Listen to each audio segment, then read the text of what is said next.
بسم اللہ الرحمن الرحیم۔ السلام علیکم، میرا نام ہے عائشہ فاروق اور آپ دیکھ رہے ہیں میرا ڈیجیٹل پلیٹ فارم۔ صبح ہوتے ساتھ ہی ٹویٹر کی دنیا میں ایک بھوچال دیکھا۔ یہ بھوچال چل تو کل سے رہا تھا کہ مہر بخاری صاحبہ نے اپنے ٹویٹر پر رانا ثناء اللہ صاحب کو ٹونٹ کرتے ہوئے ایک پکچر شائع کر دی۔ تو اس کے بعد ہونا کیا تھا؟ مسلم لیگ نون کی مکھیوں کے چھتے نے مہر بخاری پر حملہ کر دیا، اور وہ بات جس کو گزرے ہوئے بہت عرصہ گزر چکا ہے، وہ بات جو بہت عرصے سے ختم ہو چکی ہے، وہ دوبارہ سوشل میڈیا کی زینت بننے لگی۔ بہرحال میں نے اس خبر کو اس لیے نہیں شیئر کیا کہ میں بھی اس چیز کا حصہ بننا چاہتی ہوں، بس میں یہاں پہ صرف اظہار افسوس کرنا چاہتی ہوں کہ صحافی کو صرف صحافت کرنی چاہیے اور سیاستدان کو صرف سیاست، یعنی کہ عوام کی خدمت، اور یہ دونوں جگہ سے غلطی ہوئی اور اب ہمیں رک جانا چاہیے، کیونکہ مہر بخاری صاحبہ ایک صحافی ہونے کے ساتھ ساتھ ایک خاتون بھی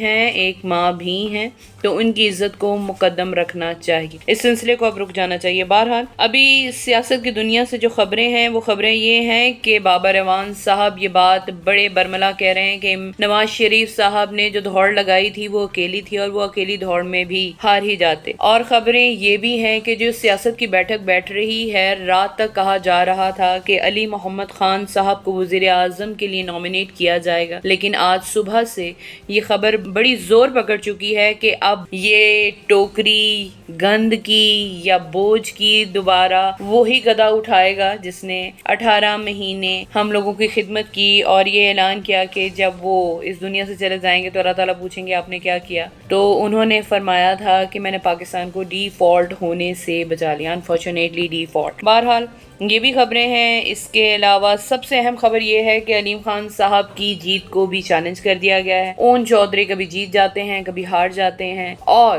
جماعت اسلامی نے بھی اپنی اکلوتی جیتی ہوئی سیٹ سے خدا حافظ کر دے، یعنی کہ وہ یہ زکاتی سیٹ نہیں لینا چاہ رہے۔ اب ان ساری باتوں کو کہنے کا مقصد یہ ہے کہ یہ بھی پاکستانی کی تاریخ میں پہلی بار ہوا کہ الیکشن کے رزلٹ کو آنے میں اتنا وقت لگ گیا اور صحافی عام آدمی 3 دن کچھ کر ہی نہیں سکا، صرف یہی دیکھ رہا تھا کہ آخر ہو کیا رہا ہے۔ اور سوشل میڈیا بھرا پڑا ہے، کس طرح سے ووٹ کو ضائع کیا گیا، کس طرح ووٹ بڑھائے گئے۔ بہرحال یہ سب چیزیں چلتی ہیں۔ اب دیکھنے والی بات یہ ہے کہ اگر اب بھی پاکستان کو بچانے کے لیے کوئی لوگ سامنے نہیں آتے، سیاست نہیں کرتے، تو پاکستان کے اندر آخر ہونے کیا والا ہے۔